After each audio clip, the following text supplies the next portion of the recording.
It's time for Herd Mentality, the weekly episode where you control the discussion today on Locked On Bills. You are Locked On Bills, your daily Buffalo Bills podcast. Part of the Locked On Podcast Network, your team every day.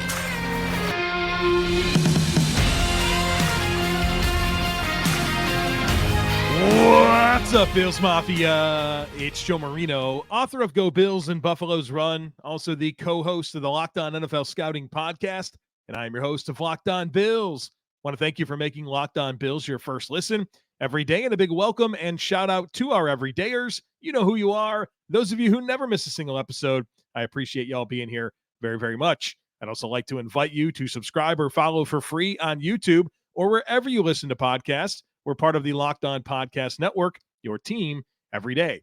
Today's episode is brought to you by Game Time. Download the Game Time app, create an account, and use code LOCKEDONNFL for $20 off your first purchase. Last-minute tickets, lowest price, guaranteed.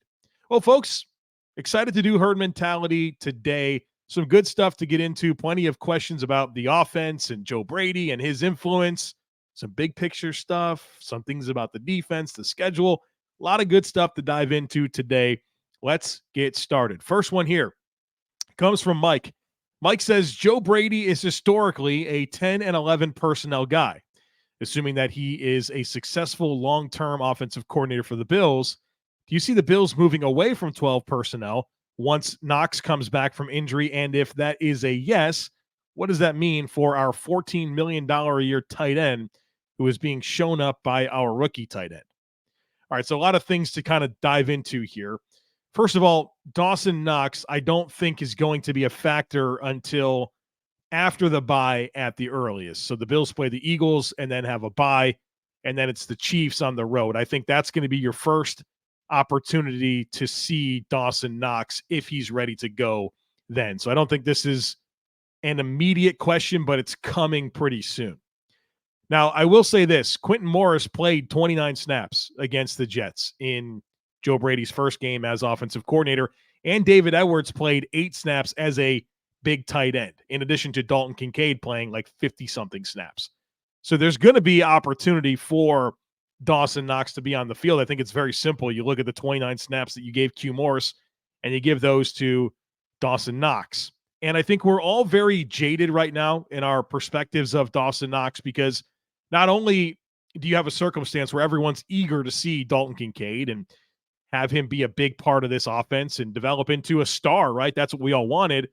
But meanwhile, Dawson Knox had a tough stretch there trying to play through a broken wrist and had some drops, and it was disappointing, right? So you had this perfect marriage of contrasting things that people want, and it just didn't work out well. And I think we're very jaded in our perception of Dawson Knox right now, when in reality, think about the last 3 years of Bills football, and in some of the biggest moments, Dawson Knox was on the receiving end of some pretty important touchdowns, some big touchdown streaks, some playoff moments.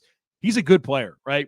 And I think it's fair to bring up questions about how this all works together and what schematically Joe Brady wants this offense to be. But to me, it becomes Joe Brady's responsibility to figure it out. You can be a certain style of coordinator, right? You can like to have your personnel groupings that you like and your concepts that you like, but any coach that's worth their salt will adjust what they do to the players that they have. And obviously Dalton Kincaid and Dawson Knox are a part of the short and long-term future here. I mean, the Bills don't really have a great opportunity to get out of Dawson Knox's contract until after next season. So this is kind of the hand you're dealt, and you need to maximize it. And I think that Dawson Knox should come in and immediately be an asset as a blocker, which should free up more versatile looks for Dalton Kincaid to move around formations. And I think they can help each other. But the return of Dawson Knox shouldn't take away from the receiving opportunities that we want for Dalton Kincaid. Dalton Kincaid needs to be the number 2 option in this passing game behind Stefon Diggs. That has to be the case. And so I guess to kind of summarize the answer, Knox is not going to come back until after the bye. You had plenty of snaps in the Jets game for Quentin Morris and David Edwards. Knox's return shouldn't reduce Kincaid's opportunities in the passing game. And then let's appreciate Dawson Knox and not have this skewed perspective of him based on our desires to see more Dalton Kincaid and poor performance from Dawson Knox while he tried to play through a wrist injury, right? I think we got to blend all that together here to have the right mindset for what this tight end combination could and should look like the rest of the way. Justin says, really enjoyed watching the offense against the Jets. Everybody looked locked in instead of lost. What are some more wrinkles you could see from Joe Brady as weeks go on? Appreciate the question here, and I think we're all kind of curious, right? Well, great start. You aced the first test. How do you evolve this thing moving forward? And quite honestly, I'm surprised by how much there was an influence in such a short period of time to begin with, which gets me excited about how this looks the rest of the way, including having a bye week baked into it to kind of add even more to this offense. I think, first of all, when you think about wrinkles and things that could happen and be added down the stretch, we already talked about it, Dawson Knox, right? That's the return of a player that should be able to help your offense.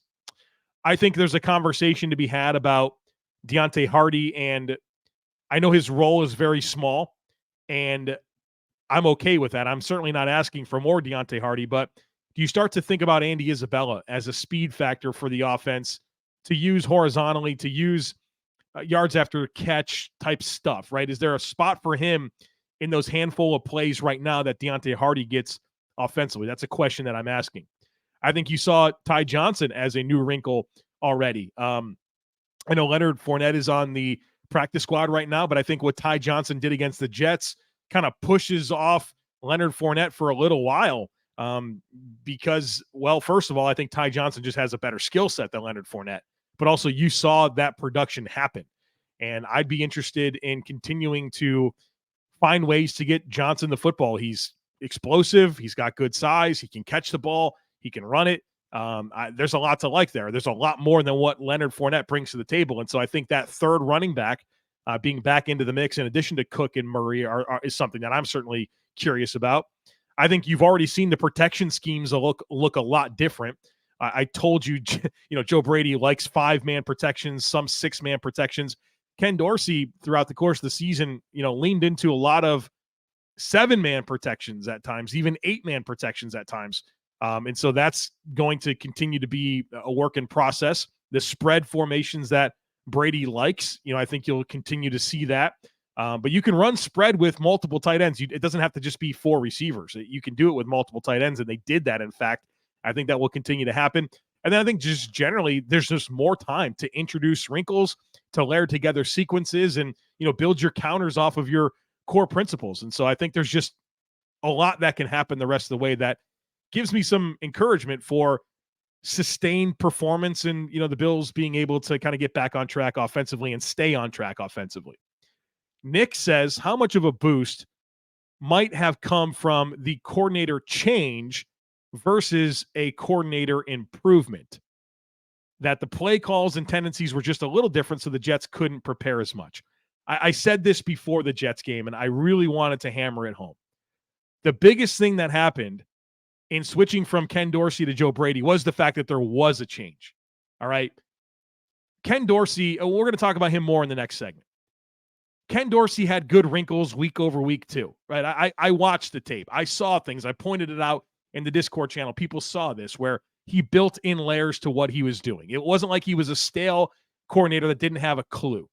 The biggest thing was the fact that you just had a change. I thought that sent the right message to the locker room. Time to wake up, right? Like, you're not good enough offensively, and there are consequences for this. But I honestly believe that more than anything that Joe Brady's going to do schematically, or plays that he's going to call, or what he's going to add, the fact that you pulled the lever and made the change was the biggest thing. I think it was a wake-up call. I think the players executed more effectively. And maybe there is something to, like, oh, they like more of what Brady was doing, and it's, new energy into the operation. Like, I totally understand all of that as well. But that all just comes back to the fundamental point that I'm trying to make. The biggest thing was the change. The biggest thing was the change. And credit to Sean McDermott. So far, that looks like the right string to pull at the right time. And hopefully that can continue the rest of the way, and they can continue to evolve.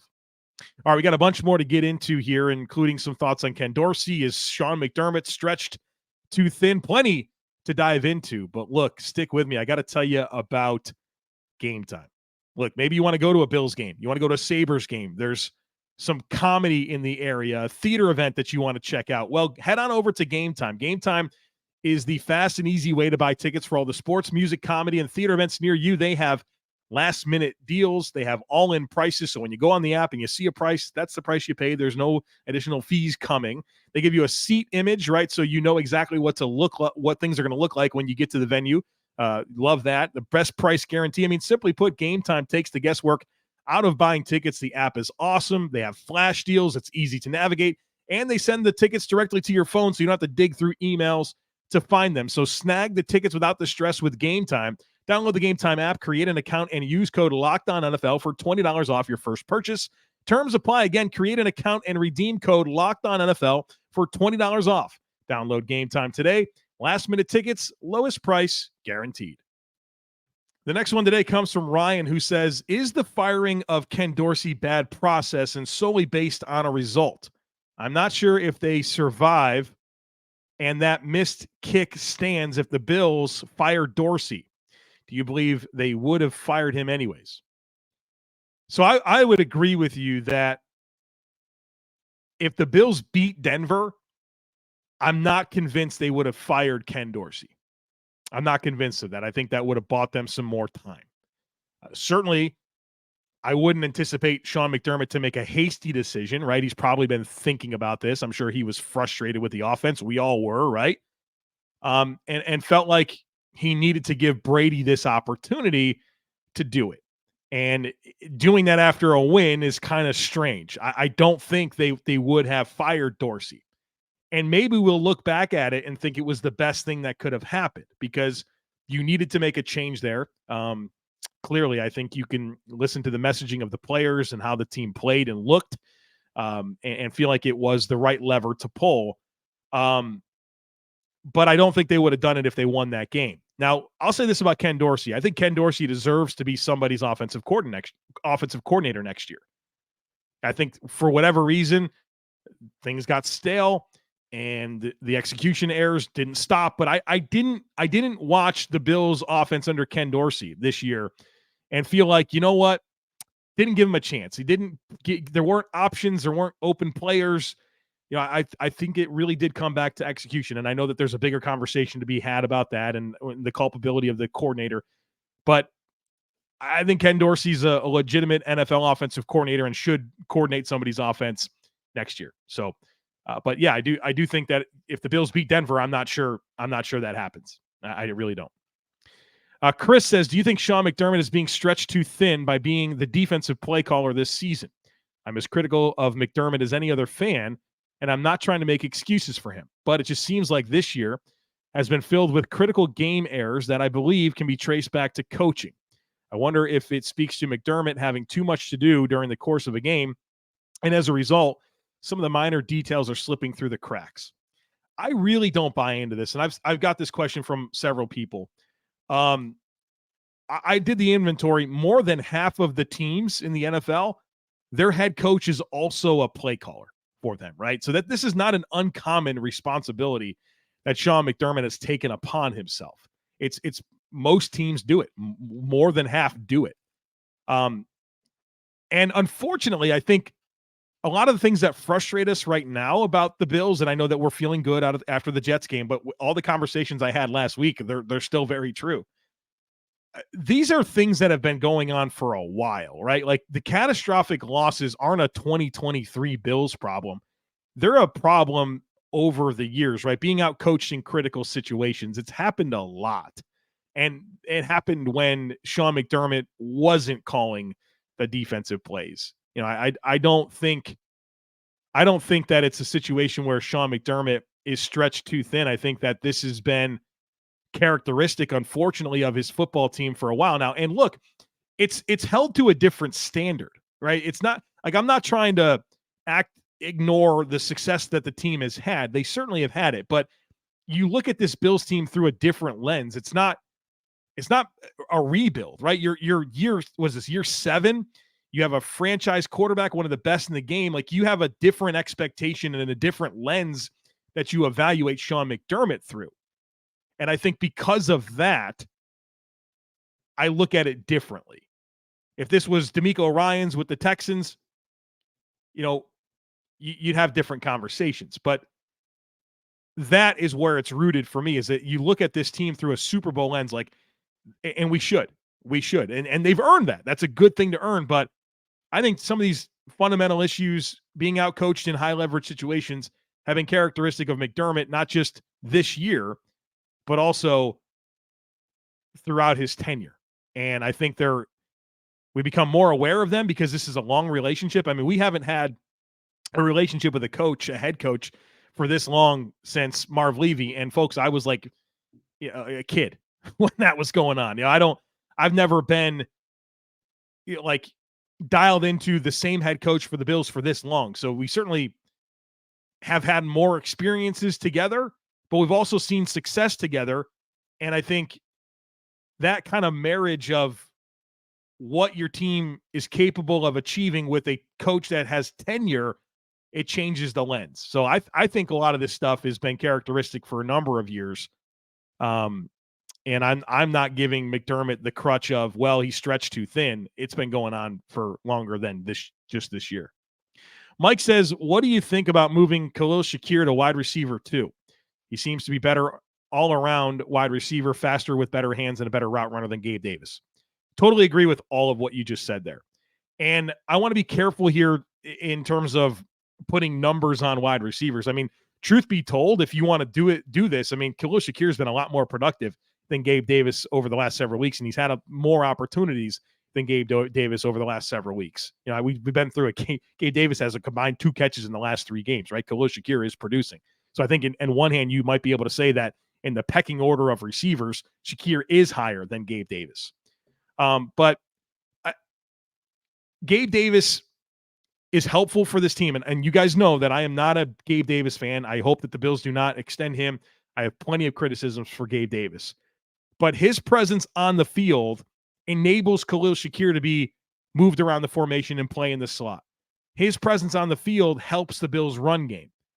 And so if you want to put numbers on the receivers, that's fine. But I think it's about how the skill sets blend together. Khalil Shakir deserves more opportunities catching the football than Gabe Davis. But Gabe Davis still has a useful role within this offense. If you want to label the receivers in terms of pecking order, I think it should be Diggs 1, Kincaid 2, Shakir 3, Cook 4, and then we start to think about Gabe Davis, right? I think that's kind of the appropriate way to look at it. I think Gabe Davis he's on the field the most, right? He plays more snaps than Diggs. But that doesn't mean he's the number 1 receiver. I hope this makes sense what I'm trying to say here. I don't look at Gabe Davis. I mean, I guess he is the number 2 receiver in a sense, but also not really in terms of the pecking order for targets. And I'll enjoy the last stretch of Gabe Davis here as a member of the Buffalo Bills, and I wish him a lot of success in 2024 and beyond. Carissa says, curious about the platoon between Tyrel Dodson and Dorian WIlliams. Is there a reason each is in? Do they have different coverage responsibilities? Who's looked better over the past couple of weeks? Love this question. I wouldn't call this a platoon. I think what you saw with Dorian WIlliams getting opportunities on the field is that the Bills have actually had some traditional 4-3 alignments where they have put 3 linebackers on the field. And I think going up against the Denver Broncos and the Jets, those are teams that like to get multiple tight ends on the field, especially the Jets. I mean, they ran 2 and 3 tight end sets a ton, and the Jets don't really have a meaningful receiver after Garrett Wilson. You can afford to put that 3rd linebacker on the field and not be concerned about it. And so I think that was just McDermott's way of matching that personnel, and it makes a lot of sense. And so I think in a traditional game where there's not heavy personnel groupings, you're going to see it being Bernard and Dotson as the linebackers. And then, of course, in the obvious passing situations, you're going to continue to bring Jordan Poyer down to the 2nd level and put in Taylor Rapp alongside Micah Hyde at safety. I think that's a good plan. I think that's the right plan to mask your deficiencies that you have with Tyrel Dodson, but also get what's good out of him. I mean, Tyrel Dodson's a good downhill player. I think you've seen that over the last several weeks. And he's quietly played very, very well. And part of that is putting him in positions to be successful and avoiding situations where he could be exposed. I think Sean McDermott has done a good job of that, and I think that should continue. Dorian WIlliams, I thought he played really well against the Jets, and I think that started with how the defensive line performed. That started with the personnel groupings that he was on the field against, and Dorian WIlliams can just see ball, get ball. And when he has to think and process and deal with misdirection and have a lot of real estate to deal with, that's where you see the problems come with Dorian WIlliams. So he's a work in progress. It takes time for linebackers. But I think right now the Bills' best plan is Bernard and Dodson on the second level. You continue to use Dorian WIlliams when you want to go 3 linebackers. And then to help Dodson, you continue to bring Poyer down to the second level and bring in a safety to play deep. I think that's the right way to use this personnel. And I think that's exactly what Sean McDermott is doing right now and should for the rest of the season. All right, we got a bunch more to get into, including the schedule and concerns about the defense, contract extensions, all kinds of stuff. So stick with me. But, folks, you got to check out Prize Picks. Prize Picks is the funnest, most exciting, easiest way to play daily fantasy sports. The format is incredible. It's just you against the numbers. It's not you against thousands of other players, including pros, including sharks. It's just you against numbers. Here's what you do. You select 2 or more players. You pick more or less in their projected stats, and you place your entry. That's it. It does not take long. Picks can be made in under a minute. And then when you win, the withdrawals are super, super quick.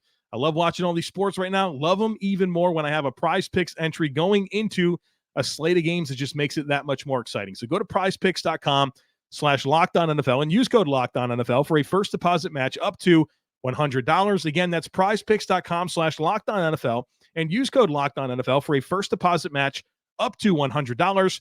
Prize Picks, daily fantasy sports made easy. The next one today comes from Schultze, who says, how should we feel about the defense going into the meat of our schedule? McDermott and his staff to this point have done a good job scheming around injuries and using the strength of the players while avoiding their weaknesses. How do we continue to get stops to win football games? How do we continue to get enough stops to win football games? I'm particularly worried about the next 3 opponents.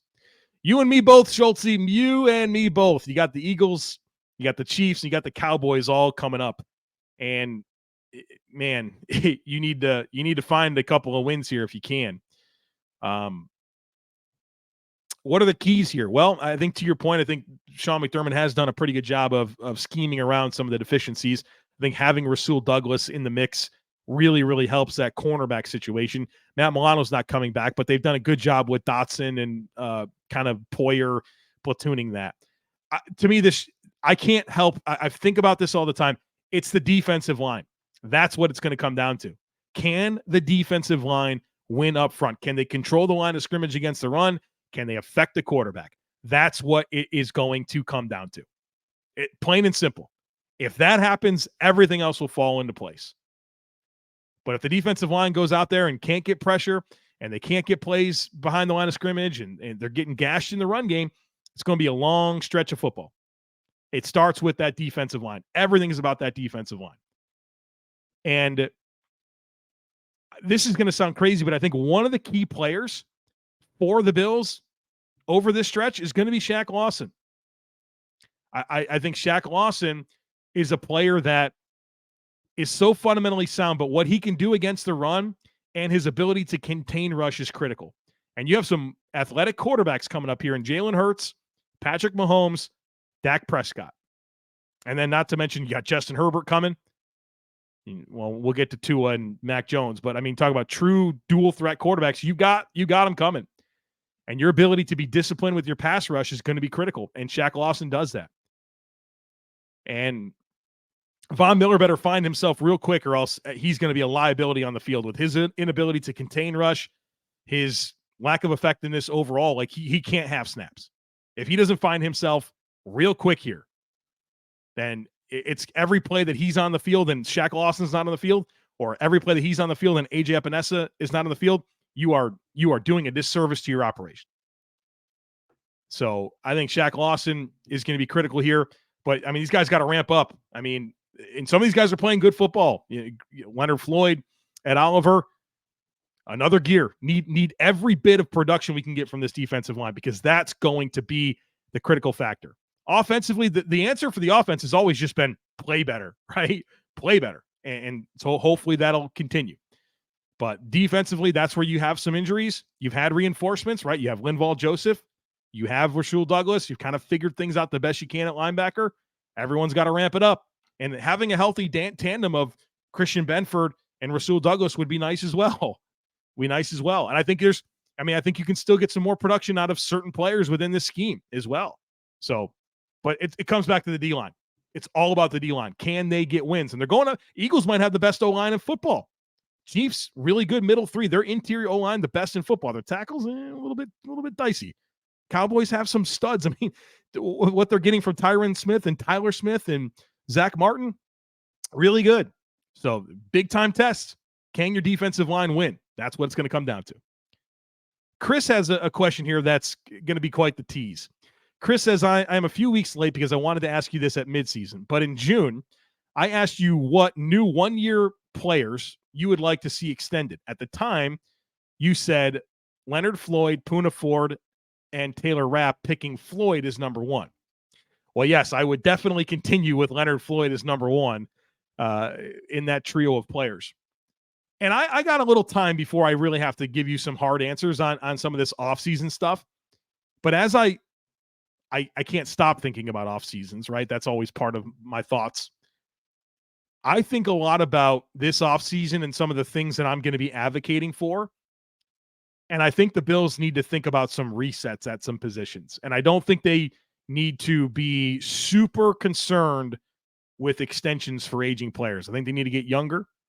And I think they need to be willing to say no to some players and even cut some players. And so we'll get real specific with that.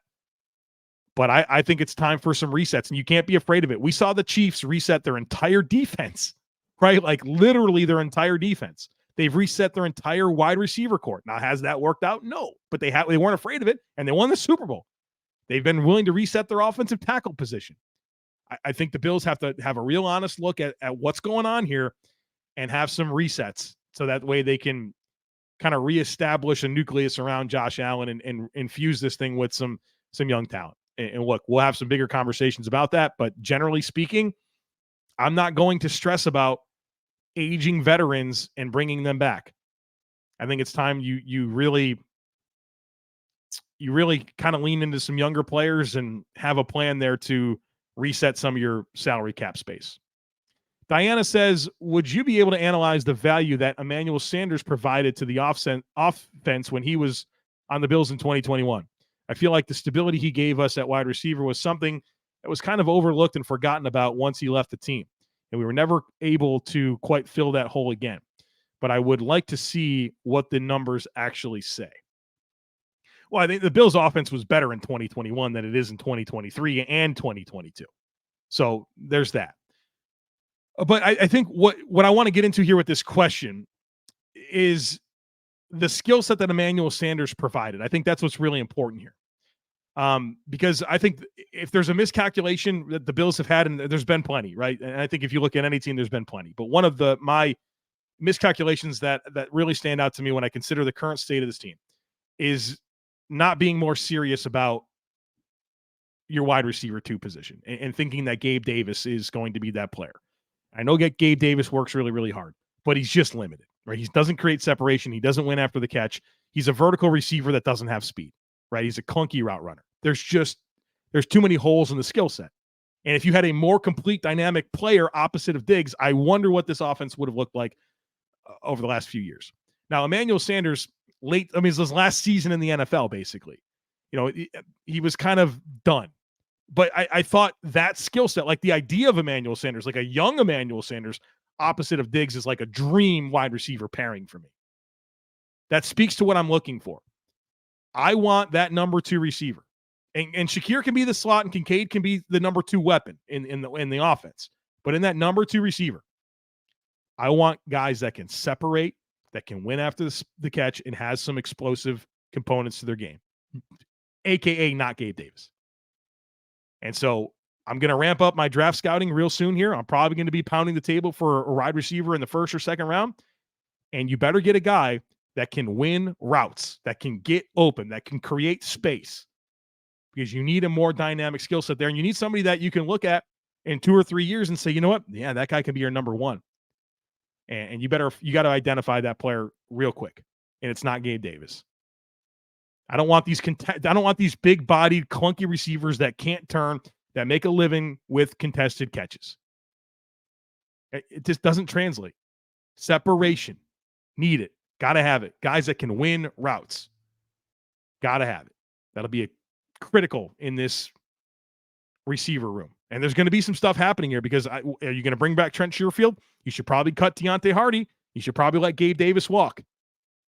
And so you're probably going to be adding quite a bit to this receiver core in the offseason. And I'll be certainly pushing for some things that I preferentially want to see happen at that position.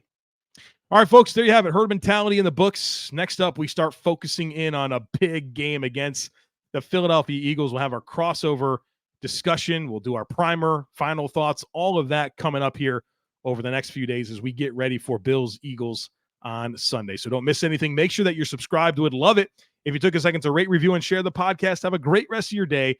Go Bills, and I look forward to catching up with you again tomorrow.